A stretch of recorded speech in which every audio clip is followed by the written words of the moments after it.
Hello అండి, అందరికీ నమస్కారం. సో, మన తెలంగాణ రాష్ట్ర వ్యాప్తంగా కూడా ఈ రేషన్ కార్డ్స్‌కి సంబంధించి కొన్ని ముఖ్యమైన అప్డేట్స్ అయితే రావడం జరిగింది. మొన్న జనవరి 26వ తారీఖున ఈ రేషన్ కార్డ్స్‌కి సంబంధించి చాలామంది కూడా దరఖాస్తులు అనేటువంటివైతే చేసుకున్నారనమాట.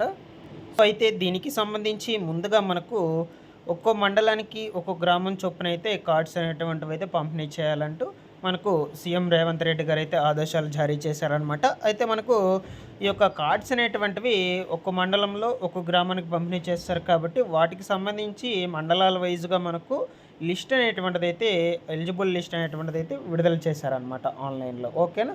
సో, అయితే ఈ యొక్క ఎలిజిబుల్ లిస్ట్ అనేటువంటిది మీరు ఆన్‌లైన్‌లోకి వెళ్ళి మీ మొబైల్ ఫోన్‌లోనే ఎట్లా చెక్ చేసుకోవాలో మీకు ఈ వీడియోలో అయితే వన్ బై వన్ అయితే క్లారిటీగా ఎక్స్‌ప్లెయిన్ చేస్తాను. మీరు వీడియోని ఎండ్ వరకు చూడండి. ఎండ్ వరకు చూసేసి ఈ వీడియోకు ఒక చిన్న లైక్ చేసి నన్ను సపోర్ట్ చేయండి. అలాగే మన ఛానల్‌ని సబ్స్క్రైబ్ చేసుకోవడం అయితే మర్చిపోవద్దు. మీ ఫ్యామిలీ ఫ్రెండ్స్ అందరికి కూడా షేర్ చేసేయండి ఈ వీడియోని. వాళ్ళు కూడా చూస్తారనమాట. ఏ విధంగా ఆన్‌లైన్‌లోకి వెళ్ళి ఈ యొక్క రేషన్ కార్డ్స్‌కి సంబంధించిన ఎలిజిబుల్ లిస్ట్ చెక్ చేసుకోవాలి అనే విషయం వాళ్ళకి కూడా తెలిసింది. అందుకొరకైతే లైక్ చేయమంటున్నాను. ఈ విధంగా తెలంగాణ స్కీమ్‌కి సంబంధించేటువంటి అప్డేట్స్ వచ్చినా కూడా మన ఛానల్ నుంచి అయితే ఎప్పటికప్పుడు మీకోసం అయితే అందజేస్తూ ఉంటానండి. దయచేసి మన ఛానల్‌ని సబ్స్క్రైబ్ చేసుకోవడం అయితే మర్చిపోవద్దు. మీరు సపోర్ట్ చేయండి. నన్ను సబ్స్క్రైబ్ చేసి ఈ విధంగా యూజ్ అయ్యే ఇన్ఫర్మేషన్ అయితే మీకు ఎప్పటికప్పుడు అందజేస్తూ ఉంటాను. సో, ఇది ఈజీయేనండి. మీ మొబైల్ ఫోన్‌లో కూడా ఈ యొక్క లిస్ట్ అనేటువంటిదైతే చెక్ చేసుకోవచ్చు. ఇప్పుడైతే చెప్తాను మీకు వన్ బై వన్ ఎట్లా చెక్ చేసుకోవాలనేది. First of all me mobile ఫోన్స్‌లో గూగుల్ అనే ఆప్షన్ అయితే ఉంటుంది కదా! దాని మీద క్లిక్ చేసి ఈ విధంగా అయితే ఓపెన్ అవుతుంది. సో, దాని తర్వాత వచ్చేసి మీకు ఇక్కడ సెర్చ్ చేసుకోవాలన్నమాట వెబ్‌సైట్ నేమ్. ఓకేనా? ఎఫ్ఎస్‌సి అని సెట్ చేసుకున్నట్లయితే మీకు ఇక్కడ ఆల్రెడీ కూడా సజెషన్లు అయితే చూపిస్తుంది. ఒకవేళ మీరు ఆల్రెడీ సెట్ చేసినట్లయితే సో, దాని మీద క్లిక్ చేసినట్లయితే మీకు ఈ విధంగా అయితే ఓపెన్ అవుతుందన్నమాట. ఇక్కడ కనిపిస్తుంది కదా మీకు క్లియర్ కట్‌గా ఎఫ్ఎస్‌సి సెర్చ్ అని. ఇది మనకు తెలంగాణ గవర్నమెంట్‌కి సంబంధించిన అఫీషియల్ వెబ్‌సైట్ అనమాట. ముఖ్యంగా ఈ యొక్క ఫుడ్ కార్పొరేషన్‌కి సంబంధించేసి. దాని మీద క్లిక్ చేసినట్లయితే ఇక్కడ చూడొచ్చు మీకు. ఈ విధంగా అయితే ఓపెన్ అవుతుంది మనకు వెబ్‌సైట్ అనేటువంటిది. ఓకేనా?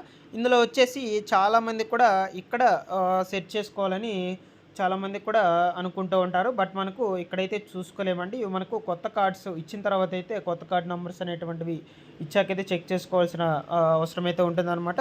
సో, ఇంకా మనకు కొత్త కార్డ్స్ నంబర్స్ అనేటువంటివి అయితే ఇంకా రాలేదు కాబట్టి ఫస్ట్ ఆఫ్ ఆల్ మీరు లిస్ట్ అనేటువంటిది ఎట్లా చెక్ చేసుకోవాలో తెలుసుకోవాలన్నమాట. ఇక్కడైతే మనం చెక్ చేసుకోలేము. సో, ఇక్కడ కొంచెం జూమ్ చేసి అయితే చూపిస్తున్నాను. మీకు ఇక్కడ హోమ్ అని కనిపిస్తుంది కదా! దాని మీద క్లిక్ చేసినట్లయితే నెక్స్ట్ పేజ్ వచ్చేసి ఈ విధంగా అయితే ఓపెన్ అవుతుంది మీకు. ఓకేనా? సో, నెక్స్ట్ ఈ విధంగా ఓపెన్ అయ్యాక ఇక్కడ click here to login again అనేటువంటిది అయితే ఆప్షన్ అయితే ఉంది. ఇక్కడ మీకు క్లియర్ కట్ కనిపిస్తుంది. ఇంకొంచెం జూమ్ అయితే చేశాను. ఓకేనా?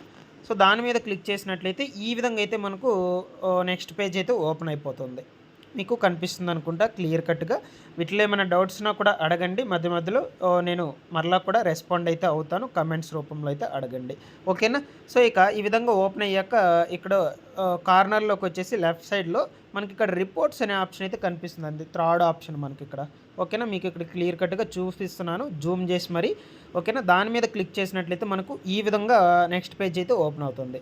నెక్స్ట్ వచ్చేసి ఇక్కడ key register and allocations reports అని నెక్స్ట్ ఆప్షన్ అయితే ఉందన్నమాట. ఇక్కడ థర్డ్ ఆప్షన్. ఫస్ట్ వచ్చేసి మనకు వెల్ఫేర్ ఇన్స్టిట్యూషన్ రిపోర్ట్స్, నెక్స్ట్ అదేవిధంగా రేషన్ కార్డ్స్ రిపోర్ట్స్, నెక్స్ట్ వచ్చేసి key register and allocation reports అని 3 ఆప్షన్స్ అయితే ఉన్నాయి కదా! ఇందులో మీరు థర్డ్ ఆప్షన్ మీద అయితే క్లిక్ చేసుకొని వెంటనే సో, ఇట్లా ప్రెస్ చేసి అలాగే ఉంచుకున్నట్లయితే మీకు ఇక్కడ ఇంకొక ఆప్షన్ అయితే వస్తుందన్నమాట. సబ్ ఆప్షన్స్ అనేటువంటిది. ఓకేనా? మంత్లీ కీ రిజిస్టర్ రిపోర్టు, అదేవిధంగా అలొకేషన్ రిపోర్ట్స్ అని 2 ఆప్షన్స్ అయితే వస్తాయన్నమాట. ఓకేనా?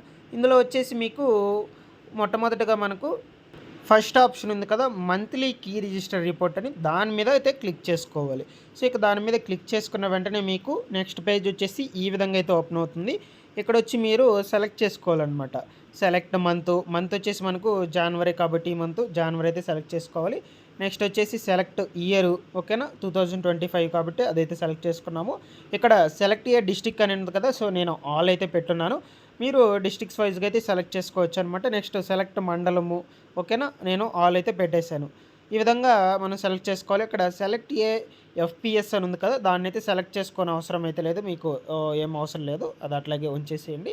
నెక్స్ట్ అన్నీ సెలెక్ట్ చేసుకున్నాక సబ్మిట్ అనే దాని మీద క్లిక్ చేసినట్లయితే మీకు ఈ విధంగా అయితే లిస్ట్ అనేటువంటిదైతే ఓపెన్ అవుతుందనమాట. ఓకేనా?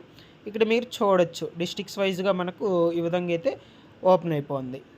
ఈ విధంగా మీరు చెక్ చేసుకోవచ్చండి. ఆన్‌లైన్‌లో కూడా మీకు కావాల్సిన అప్పుడు నేను చెప్పినటువంటి ప్రాసెస్‌ని స్టెప్ బై స్టెప్ అయితే మీరు ఫాలో చేసుకుంటూ ఈ యొక్క ఆన్‌లైన్‌లో కూడా చెక్ చేసుకోవచ్చు లిస్ట్ అనేటువంటిది. సో, ఇది మనకు ఒక్కో మండలానికి ఒక్కో గ్రామం చూస్ చేసుకున్నారు కదా! డిస్ట్రిక్ట్స్‌లో.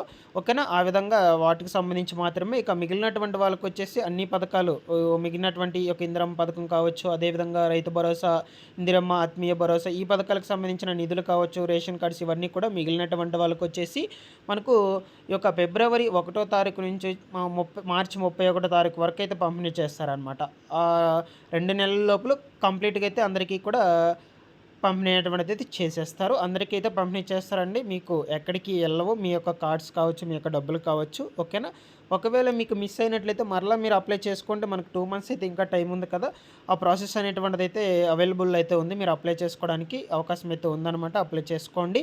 మరలా మీకు కార్డ్స్ వస్తాయి. అదేవిధంగా డబ్బులు పడతాయి. అన్నీ కూడా జరుగుతాయి. ఓకేనా? ఈ విధంగా అయితే చెక్ చేసుకోండి మీరు కూడా మీ యొక్క మొబైల్ ఫోన్‌లోనే. వీటిలో ఏమైనా డౌట్స్ ఉన్నా కూడా అడగండి. నేను రెస్పాండ్ అయితే అవుతాను వెంటనే.